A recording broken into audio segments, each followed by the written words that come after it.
سر جیسے آپ نے ایپیڈیورل اینستھیزیا کے بارے میں ہمارے ویورز کو ایکسپلین کیا، آپ یہ بتائیں کہ پریگننٹ وومن کی ایسی کون سی سچویشن ہوتی ہے جہاں پر یہ پریکٹس نہیں کی جا سکتی ہو؟ بہت اچھا سوال ہے شہریار آپ کا.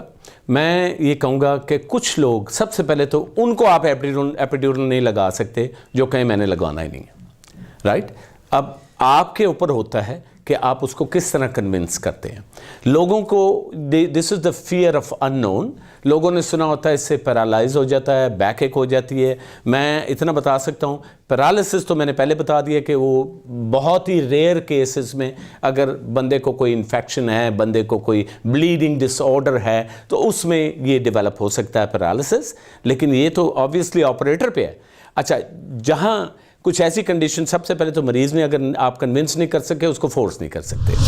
اچھا، دوسری چیز، اگر بندے کو کوئی بلیڈنگ ڈسکریزیاز ہیں، جس سے مثلا ہیموفیلیاکس ہیں، جو بلیڈنگ ڈس آرڈرز ہوتے ہیں، آپ کی ایک نیڈل اندر جاتی ہے. ہوتا یہ ہے کہ وہ نیڈل سے اگر آپ کا بلیڈ کرتا رہا اندر، پھر تو آپ کے پیر پیرالائز ہوں گے نا. تو اس کو ہمیشہ کرنا نہیں چاہیے. ایک اور ہوتی ہے پریگننسی میں ایکلیمپسیا. ایکلیمپسیا میں مریض آلریڈی فٹ کر رہا ہوتا ہے. مریضہ جو ہوتی ہے پریگننسی میں فٹ کر رہی ہوتی ہے، فٹس مرگی کو کہتے ہیں. تو اس پہ آپ ایپیڈیورل لگانا میرے حساب سے اٹس اے کمپلیٹ کانٹرانڈیکیشن. ایک اور مثلاً یعنی اس میں یہ ہوتا ہے جو one of the side effects of epidural, sometimes when you drop the pressure so low, patient can start fitting. Local anesthesia کی جو ٹاکسک لیول ہوتی ہے اس پہ بھی مریضہ اسٹارٹ فٹنگ کرنا شروع ہو جاتی ہے. تو اس کے لیے اوائڈ کرنا چاہیے جو ایکلیمپسیا مریضہ آئی ڈلیوری کے لیے and she started to fit. اچھا، اس میں کچھ اور بھی بلیڈنگ ڈسکریزیاز ہوتے ہیں، مثلا ان کی پلیٹلیٹ ڈاؤن ہو جاتی ہے. پلیٹلیٹ ڈاؤن ہو گئی تو جناب اس میں ایپیڈیورل آپ نہیں لگا سکتے. حالانکہ میں تجربہ کار آدمی ہوں، I can give a certain cut off limit کہ اس سے نیچے میں نہیں کروں گا. یعنی anywhere below 70,000 of platelets I would be very cautious about putting an epidural. کچھ لوگوں کو انفیکشن ہوا ہوتا ہے، جسم میں انفیکشن یا کہیں بھی بخار چڑھا ہوا ہے، آپ ایک نیڈل لے کے پیچھے ڈالیں گے، you will be creating nothing but problems for the patient. وہ پتہ لگا جناب وہ نیڈل کی جگہ پہ ایپسس بن گئی. ایپسس میں کیونکہ بخار چڑھا ہوا ہے، بیکٹیریا بلڈ میں چل رہا ہے، آپ نے اس کو نیڈل ڈالی، نیڈل پہ وہ جناب وہ ایک ایپسس بن گئی. ایپسس سے جناب پتہ لگا اندر گئی تو جناب مریضہ کو اور پرابلم شروع ہو گئی. تو there are absolute contraindications for epidurals. One of them I mentioned very early, so some of them. And relative وہ ہوتی ہے کہ کچھ لوگوں کا سیویئر ہائیلی بلڈ پریشر بہت اوپر جا رہا ہوتا ہے. آن دا کنٹرری میں اس سچویشن میں بھی ایپیڈیورل لگاتا ہوں. اس کو کہتے ہیں ٹائٹریٹڈ سیکوینشل ایپیڈیورل بلاک. ایک مریضہ آئی، اس کا بلڈ پریشر بہت ہائی جا رہا ہے، تو آن دا کنٹرری میں کہوں گا it is ideal as long as the coagulation profile ان کے ٹھیک ہیں، ان میں بلیڈنگ ڈس آرڈرس نہیں ہیں. I would slowly put in catheter ڈالا، تھوڑا تھوڑا کر کے ایپیڈیورل کے بولسز دوں، اس کو گریجولی اس کا بلڈ پریشر نیچے آتا ہے. تو this is what I can talk about the absolute contraindication and relative کانٹرانڈیکیشن.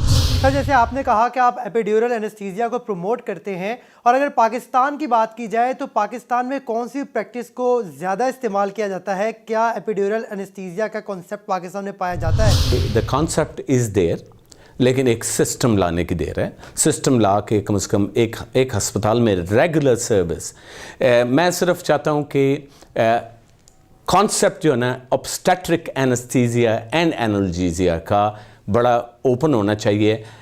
اس کے لیے اسپیشل ڈاکٹرز ہوں. یہ نہیں کہ میں پتہ لگا میں جنرل سرجری کے بھی کیس کرا رہا ہوں، نیورو سرجری کے کیس کرا رہا ہوں. میں نے اپنی ٹریننگ جو ہے نا فل obstetric anesthesia میں لی ہے. میں اتنا بتا سکتا ہوں کہ وہ کہتے ہیں نا jack of all trade master of none is never very profitable, اور I meant never good to be a jack of all trade master of نن.